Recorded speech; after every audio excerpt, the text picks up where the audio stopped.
प्रिय भक्तों, आज का वीडियो उन सभी भक्तों के लिए है जिनके जीवन में विभिन्न प्रकार की परेशानियां व संकट प्रतिदिन बनता जा रहा है, जिनका शत्रु जिन्हें बार बार बिना वजह परेशान कर रहा है व कार्यों में दखल डाल रहा है।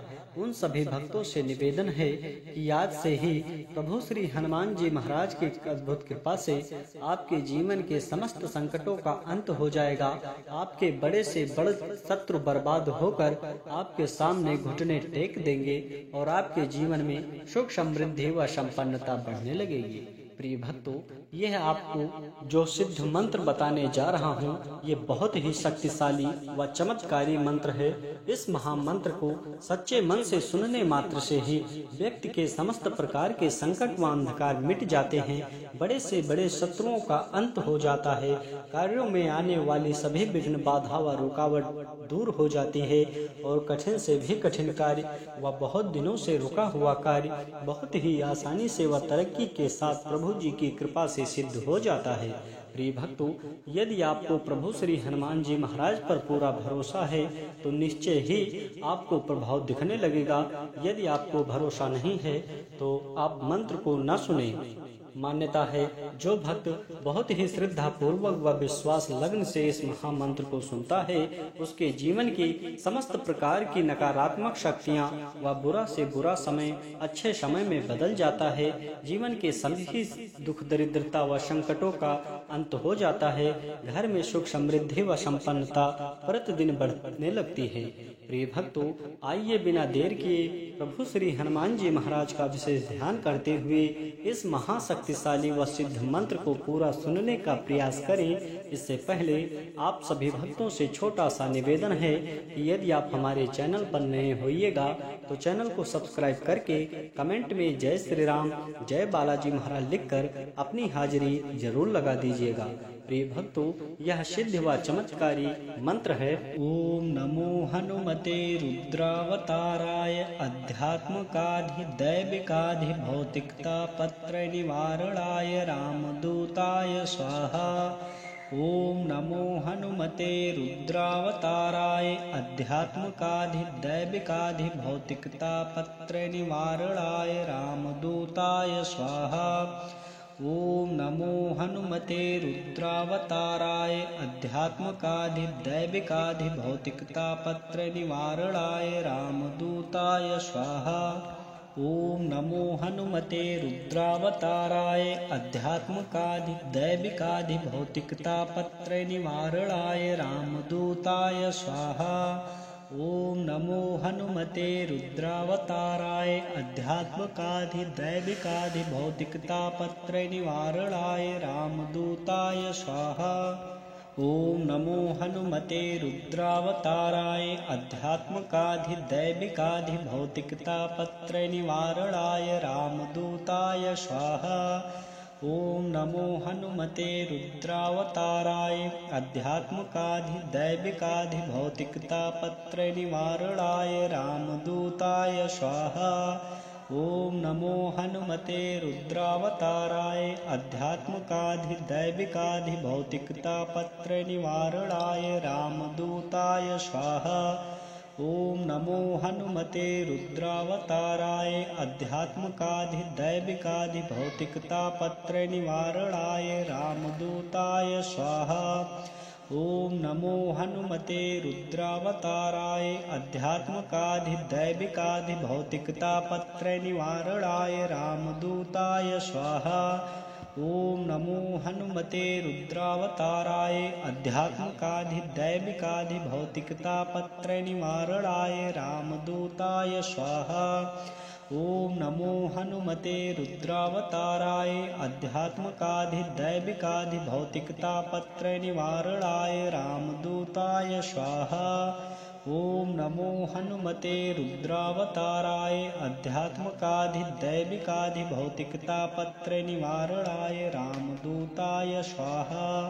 ओम नमो हनुमते रुद्रावताराय अध्यात्मकाधिदैविकाधिभौतिकतापत्रय निवारणाय रामदूताय स्वाहा। ओम नमो हनुमते रुद्रावताराय अध्यात्मकाधिदैविकाधिभौतिकतापत्रय निवारणाय रामदूताय स्वाहा। ओम नमो हनुमते रुद्रावताराय अध्यात्मकाधिदैविकाधिभौतिकतापत्रय निवारणाय रामदूताय स्वाहा। ओम नमो हनुमते रुद्रावताराय अध्यात्मकाधिदैविकाधिभौतिकतापत्रय निवारणाय रामदूताय स्वाहा। ओम नमो हनुमते रुद्रावताराय अध्यात्मकाधिदैविकाधिभौतिकतापत्रय निवारणाय रामदूताय स्वाहा।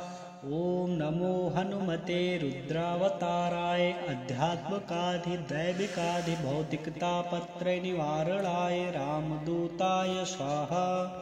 ओम नमो हनुमते रुद्रावताराय अध्यात्मकाधिदैविकाधिभौतिकतापत्रय निवारणाय रामदूताय स्वाहा। ओम नमो हनुमते रुद्रावताराय अध्यात्मकाधिदैविकाधिभौतिकतापत्रय निवारणाय रामदूताय स्वाहा। ओम नमो हनुमते रुद्रावताराय अध्यात्मकाधिदैविकाधिभौतिकतापत्रय निवारणाय रामदूताय स्वाहा। ओम नमो हनुमते रुद्रावताराय अध्यात्मकाधिदैविकाधिभौतिकतापत्रय निवारणाय रामदूताय स्वाहा। ओम नमो हनुमते रुद्रावताराय अध्यात्मकाधिदैविकाधिभौतिकतापत्रय निवारणाय रामदूताय स्वाहा। ओम नमो हनुमते रुद्रावताराय अध्यात्मकाधिदैविकाधिभौतिकतापत्रय निवारणाय रामदूताय स्वाहा। ओम नमो हनुमते रुद्रावताराय अध्यात्मकाधिदैविकाधिभौतिकतापत्रय निवारणाय रामदूताय स्वाहा। ओम नमो हनुमते रुद्रावताराय अध्यात्मकाधिदैविकाधिभौतिकतापत्रय निवारणाय रामदूताय स्वाहा। ओम नमो हनुमते रुद्रावताराय अध्यात्मकाधिदैविकाधिभौतिकतापत्रय निवारणाय रामदूताय स्वाहा। ओम नमो हनुमते रुद्रावताराय अध्यात्मकाधिदैविकाधिभौतिकतापत्रय निवारणाय रामदूताय स्वाहा। ओम नमो हनुमते रुद्रावताराय अध्यात्मकाधिदैविकाधिभौतिकतापत्रय निवारणाय रामदूताय स्वाहा। ओम नमो हनुमते रुद्रावताराय अध्यात्मकाधिदैविकाधिभौतिकतापत्रय निवारणाय रामदूताय स्वाहा। ओम नमो हनुमते रुद्रावताराय अध्यात्मकाधिदैविकाधिभौतिकतापत्रय निवारणाय रामदूताय स्वाहा। ओम नमो हनुमते रुद्रावताराय अध्यात्मकाधिदैविकाधिभौतिकतापत्रय निवारणाय रामदूताय स्वाहा। ओम नमो हनुमते रुद्रावताराय अध्यात्मकाधिदैविकाधिभौतिकतापत्रय निवारणाय रामदूताय स्वाहा। ओम नमो हनुमते रुद्रावताराय अध्यात्मकाधिदैविकाधिभौतिकतापत्रय निवारणाय रामदूताय स्वाहा। ओम नमो हनुमते रुद्रावताराय अध्यात्मकाधिदैविकाधिभौतिकतापत्रय निवारणाय रामदूताय स्वाहा। ओम नमो हनुमते रुद्रावताराय अध्यात्मकाधिदैविकाधिभौतिकतापत्रय निवारणाय रामदूताय स्वाहा। ओम नमो हनुमते रुद्रावताराय अध्यात्मकाधिदैविकाधिभौतिकतापत्रय निवारणाय रामदूताय स्वाहा। ओम नमो हनुमते रुद्रावताराय अध्यात्मकाधिदैविकाधिभौतिकतापत्रय निवारणाय रामदूताय स्वाहा। ओम नमो हनुमते रुद्रावताराय आध्यात्मकाधिदैविकाधिभौतिकतापत्रयनिवारणाय रामदूताय स्वाहा। ओम नमो हनुमते रुद्रावताराय आध्यात्मकाधिदैविकाधिभौतिकतापत्रयनिवारणाय रामदूताय स्वाहा। ओम नमो हनुमते रुद्रावताराय आध्यात्मकाधिदैविकाधिभौतिकतापत्रयनिवारणाय रामदूताय स्वाहा। ओम नमो हनुमते रुद्रावताराय आध्यात्मकाधिदैविकाधिभौतिकतापत्रयनिवारणाय रामदूताय स्वाहा। ओम नमो हनुमते रुद्रावताराय आध्यात्मकाधिदैविकाधिभौतिकतापत्रयनिवारणाय रामदूताय स्वाहा। ओम नमो हनुमते रुद्रावताराय आध्यात्मकाधिदैविकाधिभौतिकतापत्रयनिवारणाय रामदूताय स्वाहा। ओम नमो हनुमते रुद्रावताराय आध्यात्मकाधिदैविकाधिभौतिकतापत्रयनिवारणाय रामदूताय स्वाहा। ओम नमो हनुमते रुद्रावताराय आध्यात्मकाधिदैविकाधिभौतिकतापत्रयनिवारणाय रामदूताय स्वाहा। ओम नमो हनुमते रुद्रावताराय आध्यात्मकाधिदैविकाधिभौतिकतापत्रयनिवारणाय रामदूताय स्वाहा। ओम नमो हनुमते रुद्रावताराय आध्यात्मकाधिदैविकाधिभौतिकतापत्रयनिवारणाय रामदूताय स्वाहा। ओम नमो हनुमते रुद्रावताराय आध्यात्मकाधिदैविकाधिभौतिकतापत्रयनिवारणाय रामदूताय स्वाहा। ओम नमो हनुमते रुद्रावताराय आध्यात्मकाधिदैविकाधिभौतिकतापत्रयनिवारणाय रामदूताय स्वाहा। ओम नमो हनुमते रुद्रावताराय आध्यात्मकाधिदैविकाधिभौतिकतापत्रयनिवारणाय रामदूताय स्वाहा।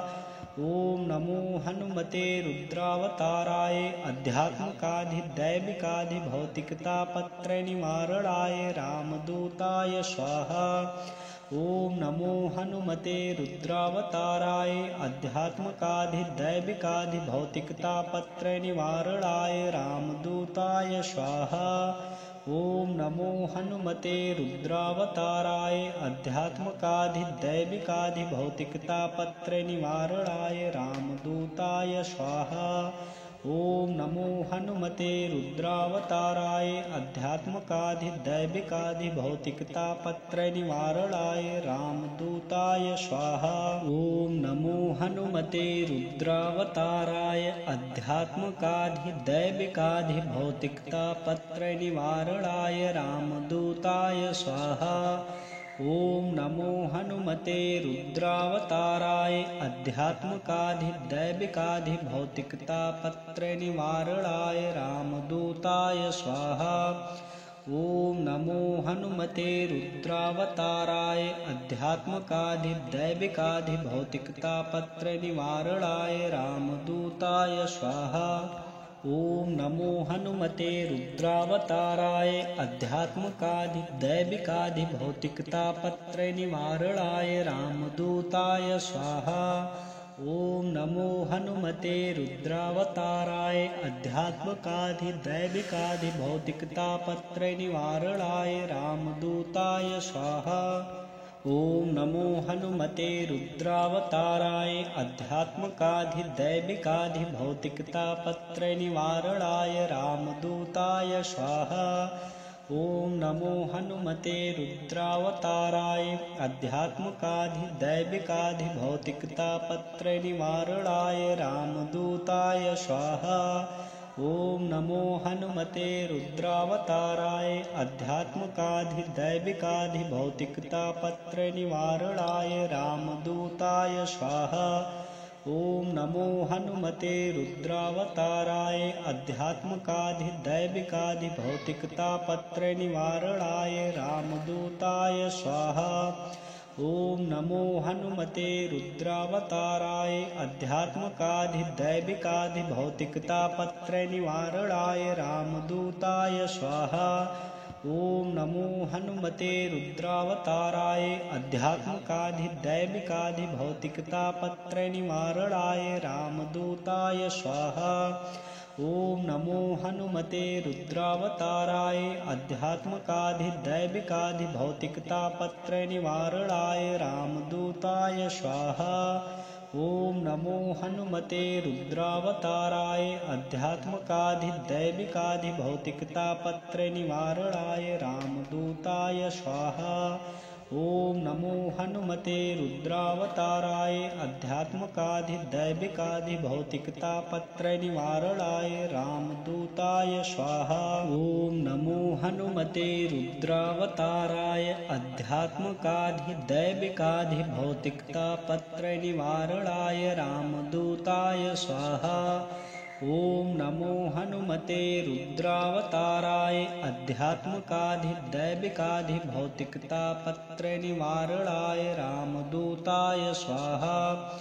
ओम नमो हनुमते रुद्रावताराय अध्यात्मकाधिदैविकाधिभौतिकतापत्रय निवारणाय रामदूताय स्वाहा। ओम नमो हनुमते रुद्रावताराय अध्यात्मकाधिदैविकाधिभौतिकतापत्रय निवारणाय रामदूताय स्वाहा।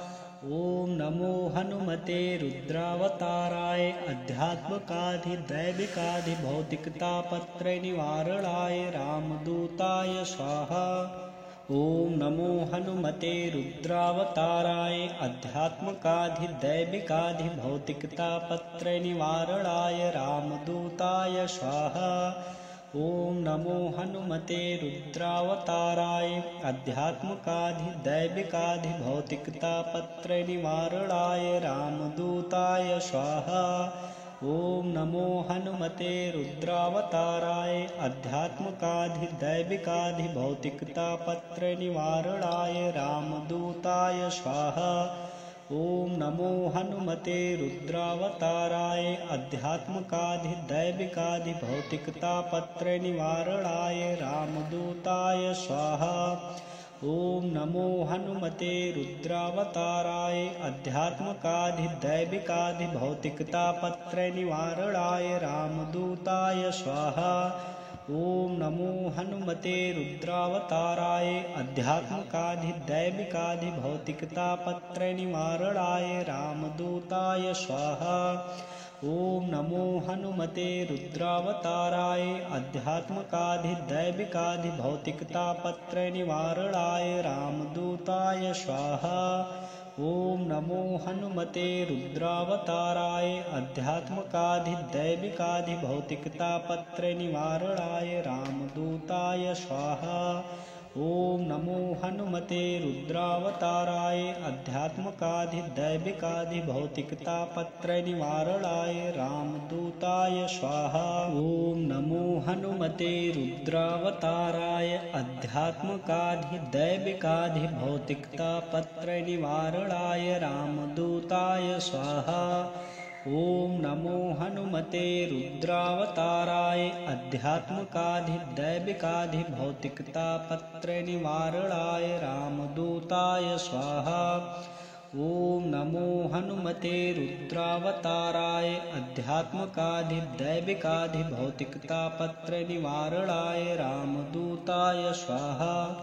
ओम नमो हनुमते रुद्रावताराय अध्यात्मकाधिदैविकाधिभौतिकतापत्रय निवारणाय रामदूताय स्वाहा।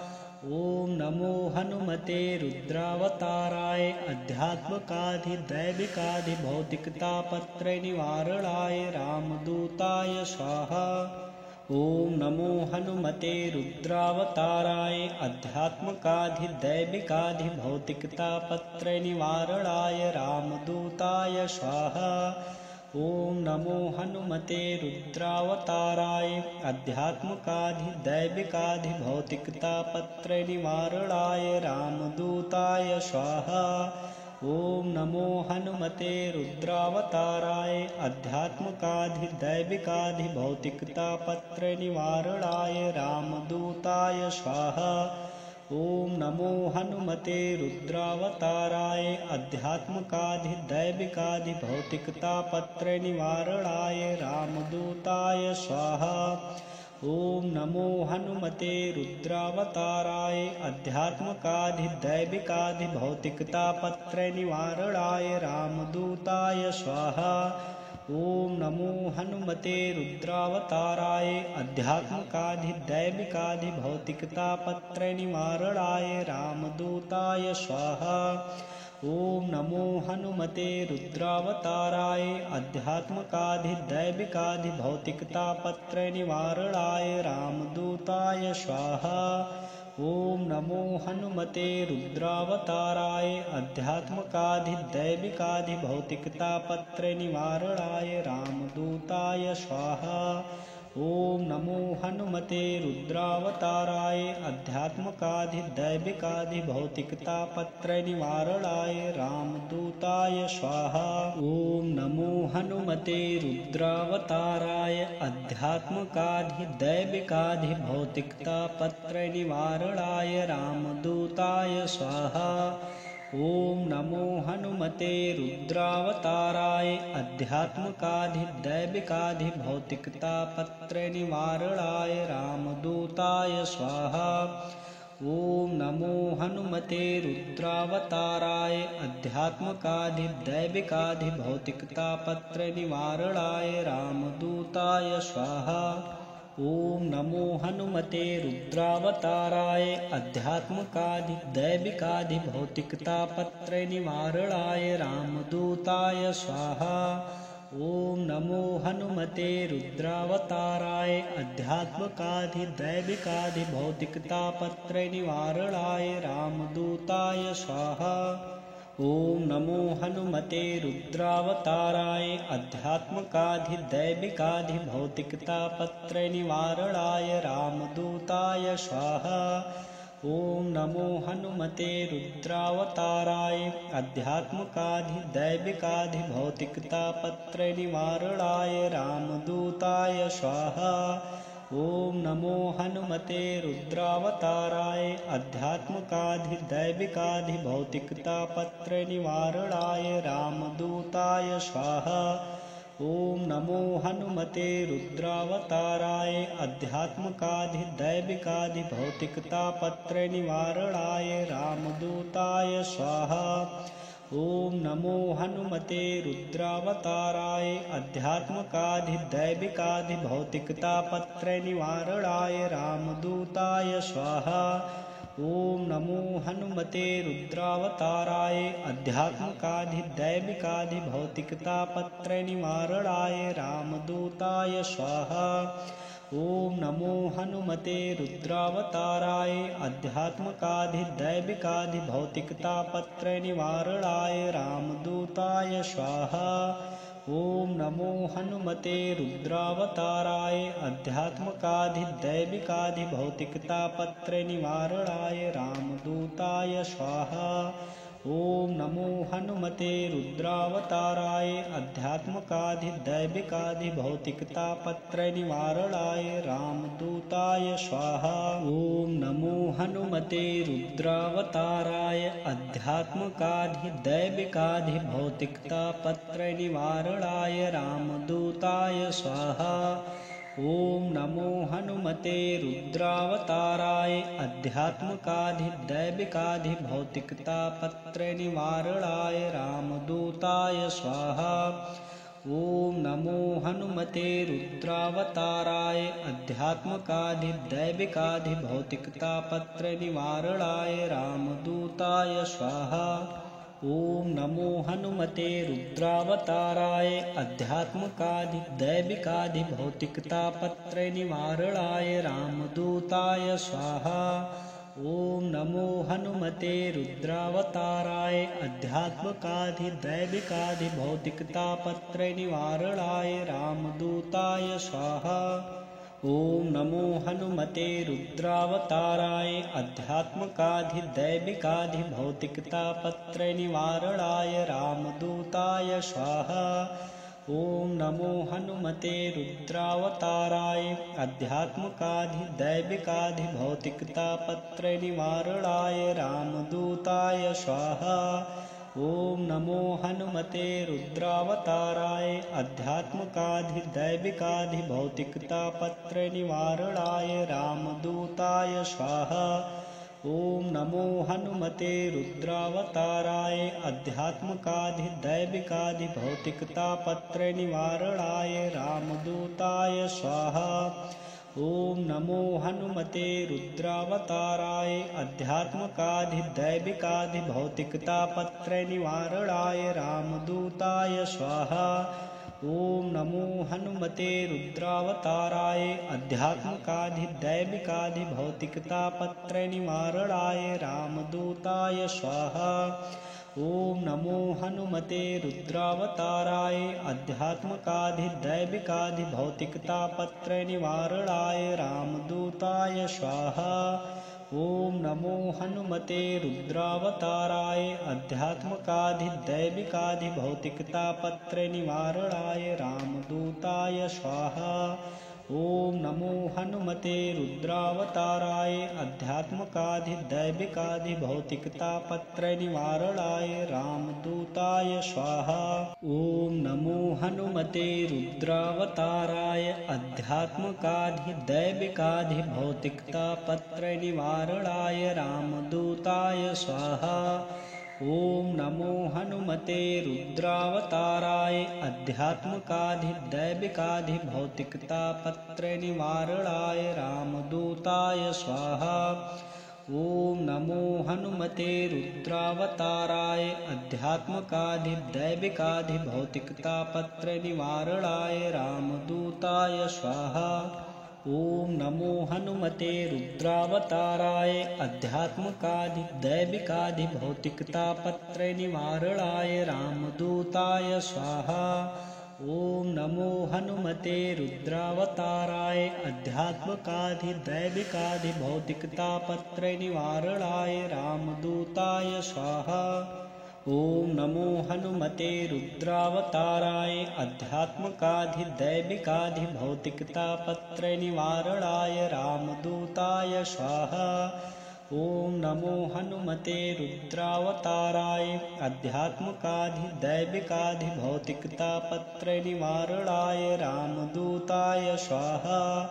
ओम नमो हनुमते रुद्रावताराय आध्यात्मकाधिदैविकाधिभौतिकतापत्रयनिवारणाय रामदूताय स्वाहा। ओम नमो हनुमते रुद्रावताराय आध्यात्मकाधिदैविकाधिभौतिकतापत्रयनिवारणाय रामदूताय स्वाहा। ओम नमो हनुमते रुद्रावताराय आध्यात्मकाधिदैविकाधिभौतिकतापत्रयनिवारणाय रामदूताय स्वाहा। ओम नमो हनुमते रुद्रावताराय आध्यात्मकाधिदैविकाधिभौतिकतापत्रयनिवारणाय रामदूताय स्वाहा। ओम नमो हनुमते रुद्रावताराय आध्यात्मकाधिदैविकाधिभौतिकतापत्रयनिवारणाय रामदूताय स्वाहा। ओम नमो हनुमते रुद्रावताराय आध्यात्मकाधिदैविकाधिभौतिकतापत्रयनिवारणाय रामदूताय स्वाहा। ओम नमो हनुमते रुद्रावताराय आध्यात्मकाधिदैविकाधिभौतिकतापत्रयनिवारणाय रामदूताय स्वाहा। ओम नमो हनुमते रुद्रावताराय आध्यात्मकाधिदैविकाधिभौतिकतापत्रयनिवारणाय रामदूताय स्वाहा। ओम नमो हनुमते रुद्रावताराय आध्यात्मकाधिदैविकाधिभौतिकतापत्रयनिवारणाय रामदूताय स्वाहा। ओम नमो हनुमते रुद्रावताराय आध्यात्मकाधिदैविकाधिभौतिकतापत्रयनिवारणाय रामदूताय स्वाहा। ओम नमो हनुमते रुद्रावताराय अध्यात्मकाधि दैविकाधि भौतिकतापत्रय निवारणाय रामदूताय स्वाहा। ओम नमो हनुमते रुद्रावताराय अध्यात्मकाधि दैविकाधि भौतिकतापत्रय निवारणाय रामदूताय स्वाहा। ओम नमो हनुमते रुद्रावताराय अध्यात्मकाधि दैविकाधि भौतिकतापत्रय निवारणाय रामदूताय स्वाहा। ओम नमो हनुमते रुद्रावताराय अध्यात्मकाधि दैविकाधि भौतिकतापत्रय निवारणाय रामदूताय स्वाहा। ओम नमो हनुमते रुद्रावताराय अध्यात्मकाधि दैविकाधि भौतिकतापत्रय निवारणाय रामदूताय स्वाहा। ओम नमो हनुमते रुद्रावताराय अध्यात्मकाधि दैविकाधि भौतिकतापत्रय निवारणाय रामदूताय स्वाहा। ओम नमो हनुमते रुद्रावताराय अध्यात्मकाधि दैविकाधि भौतिकतापत्रय निवारणाय रामदूताय स्वाहा। ओम नमो हनुमते रुद्रावताराय अध्यात्मकाधि दैविकाधि भौतिकतापत्रय निवारणाय रामदूताय स्वाहा।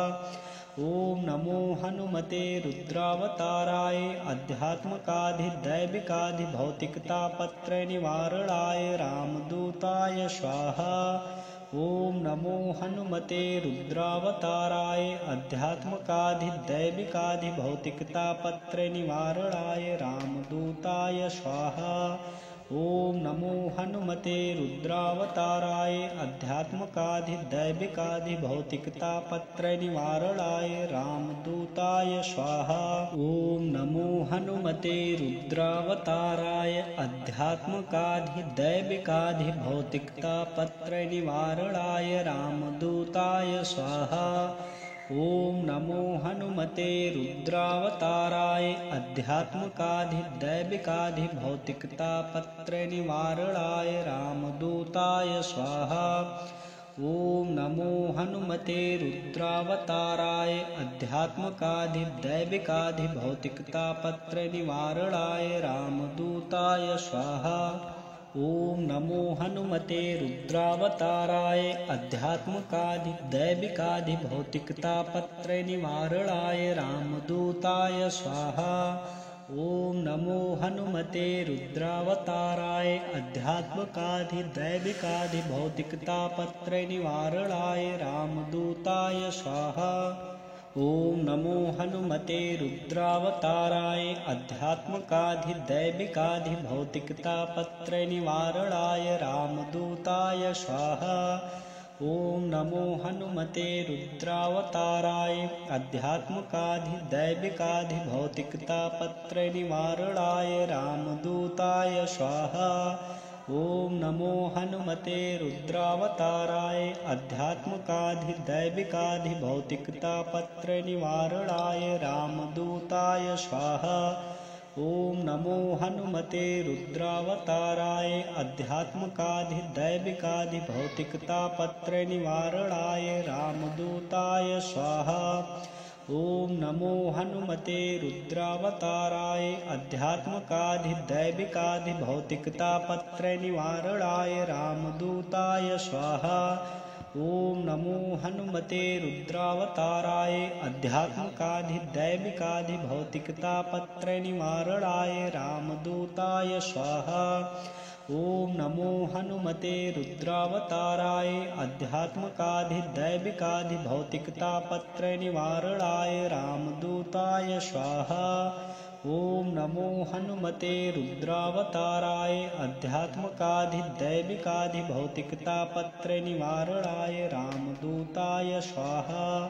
ओम नमो हनुमते रुद्रावताराय अध्यात्मकाधि दैविकाधि भौतिकतापत्रय निवारणाय रामदूताय स्वाहा। ओम नमो हनुमते रुद्रावताराय अध्यात्मकाधि दैविकाधि भौतिकतापत्रय निवारणाय रामदूताय स्वाहा। ओम नमो हनुमते रुद्रावताराय आध्यात्मकाधिदैविकाधिभौतिकतापत्र निवारणाय रामदूताय स्वाहा। ओम नमो हनुमते रुद्रावताराय आध्यात्मकाधिदैविकाधिभौतिकतापत्र निवारणाय रामदूताय स्वाहा। ओम नमो हनुमते रुद्रावताराय आध्यात्मकाधिदैविकाधिभौतिकतापत्र निवारणाय रामदूताय स्वाहा। ओम नमो हनुमते रुद्रावताराय आध्यात्मकाधिदैविकाधिभौतिकतापत्र निवारणाय रामदूताय स्वाहा।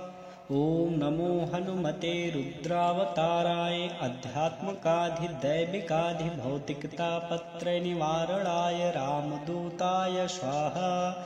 ओम नमो हनुमते रुद्रावताराय आध्यात्मकाधिदैविकाधिभौतिकतापत्र निवारणाय रामदूताय स्वाहा। ओम नमो हनुमते रुद्रावताराय आध्यात्मकाधिदैविकाधिभौतिकतापत्र निवारणाय रामदूताय स्वाहा। ओम नमो हनुमते रुद्रावताराय आध्यात्मकाधिदैविकाधिभौतिकतापत्र निवारणाय रामदूताय स्वाहा। ओम नमो हनुमते रुद्रावताराय आध्यात्मकाधिदैविकाधिभौतिकतापत्र निवारणाय रामदूताय स्वाहा। ओम नमो हनुमते रुद्रावताराय आध्यात्मकाधिदैविकाधिभौतिकतापत्र निवारणाय रामदूताय स्वाहा। ओम नमो हनुमते रुद्रावताराय आध्यात्मकाधिदैविकाधिभौतिकतापत्र निवारणाय रामदूताय स्वाहा। ओम नमो हनुमते रुद्रावताराय आध्यात्मकाधिदैविकाधिभौतिकतापत्र निवारणाय रामदूताय स्वाहा।